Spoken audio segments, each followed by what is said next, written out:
Okie dokie. We're going to try to create a universe today. So that'll be really easy to do. Sarcasm to the max.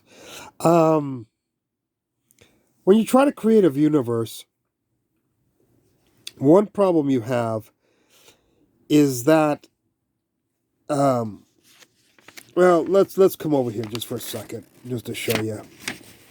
Um, right here we have the traditional Big Bang, where the universe was born, it will live, and it might die. That's one possibility that some physicists have thought of.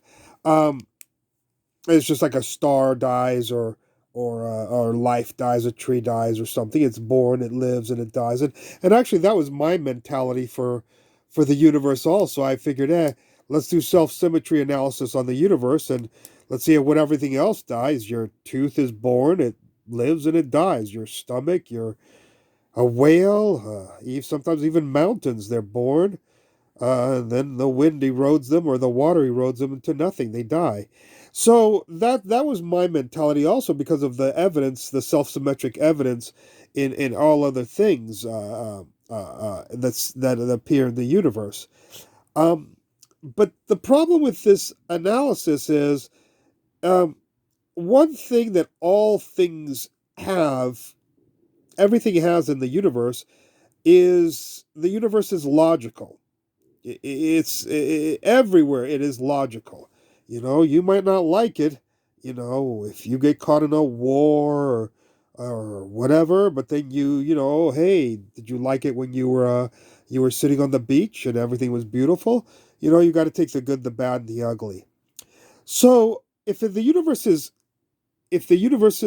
life is logical, if all through here it's logical, why would we say that before the universe was created, um, that part wouldn't be logical? It'd be some sort of random quantum fluctuation, vacuum polarization event, a massive one, of course. But that wouldn't be logical. No logic there. And anybody who wants to discuss that can go look at my things about my lectures on God, and it's the same thing. And when people say, "Oh, how was the universe born?" physicists will say Big Bang, and religious people will say God did it. And to me, those are both the same thing. I want to know how the Big Bang did it or how God did it. One of the two things. And I'm going to stick to the scientific way, of course. Um, so if the universe is logical throughout its life and everywhere inside of it, it's logical. I'm going to make the assumption that it's also logical before it was born. Now, the only solution that I came up with there to figure out that the universe had to be logical before it's born is the title of the lecture here, which is Infinity, the Cosmic Creator. Basically, the fact that as bizarre as the idea of infinity in reality, as opposed to just mathematically with dot dot dot, 1 2 3 dot dot dot. Yeah, that's infinity. But to deal with infinity, on paper, and infinity in reality is a psychological stretch of the mind. But the problem here is if we don't have an infinite type of creation of the universe, we run into problems. And the main problem is the laws to create the universe must have been created before the universe was created. And not just the laws, but you have to have the material to create the universe. So things like logic, mathematics, and physics, all of those had to be created before, or the laws were created at the exact same time that the universe was created, um, um, but not after the universe was created. Of course, the laws would have to be created at the same time or before. Obviously, logically, it would make sense that the laws and material were created before, and the only solution for that is an infinite scenario for the universe. There's multiple ones. Uh, Here I put a little comment: self-symmetry. Nothing in the universe is created without initial conditions. Okay, let's take a look at our infinite possibilities for the universe. Um, One is that is cyclical, It is born, it lives, and it collapses, and then the collapse creates a birth, a life, and a birth, a life, and a collapse again, and so on. But it does so infinitely. And yeah, you might say, well, that doesn't solve the problem. You didn't really figure out how the universe was created, where the material came from initially and whatever. But in a bizarre, abstract sense, it does solve the problem of the universe. Let's take another look at an infinite situation. And another infinite situation is that it was the universe was never born and it never died. Um, It'll never die. Here I have the universe was never born, but it will die. I mean, when I say never born, I mean it has always been in the past, but it will not always be in the future. Maybe entropy problems are solved with this scenario. Here, the universe was born. It's going to live forever. That's another. That's what these are called semi-infinite scenarios for the universe. Here, the fact that the universe right now is everything is accelerating away from each other, almost makes us think that this cyclical, which would be my first choice.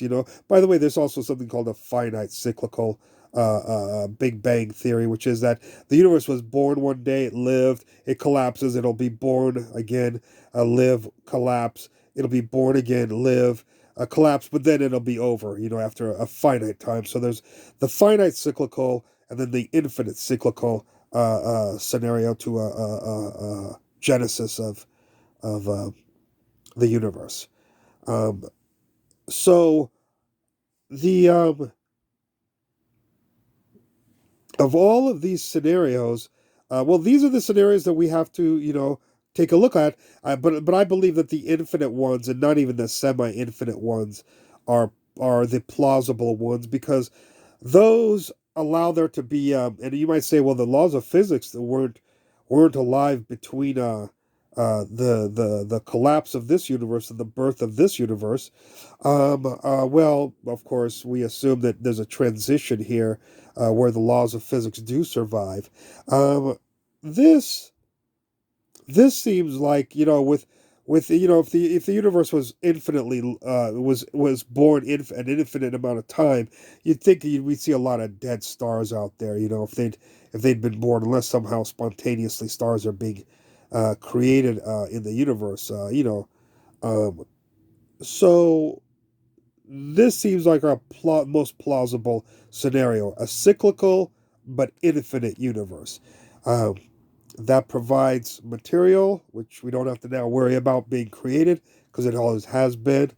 Um, and the only big problem we have to get around is our minds to get around the idea of an infinite physical infinity, not just a abstract mathematical infinity, but an actual physical time, space, if you will. Of course, we have lots of scenarios where the space might not have to be infinite, even though the time is infinite.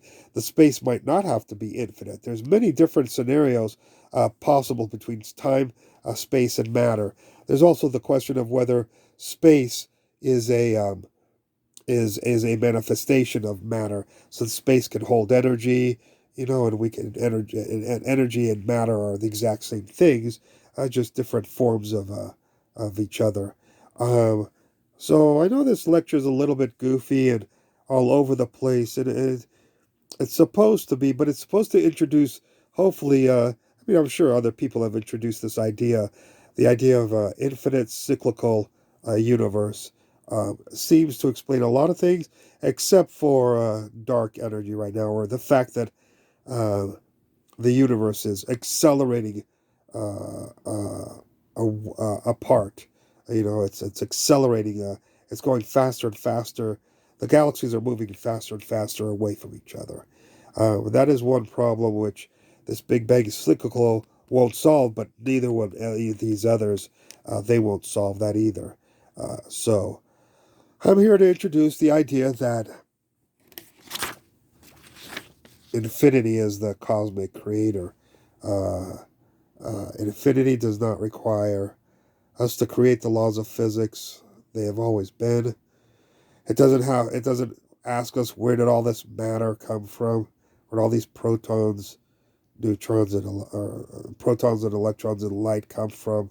It solves a lot of problems, but it needs to be disciplined with some sort of hopefully a cyclical uh, uh, behavior in the genesis of the cosmos.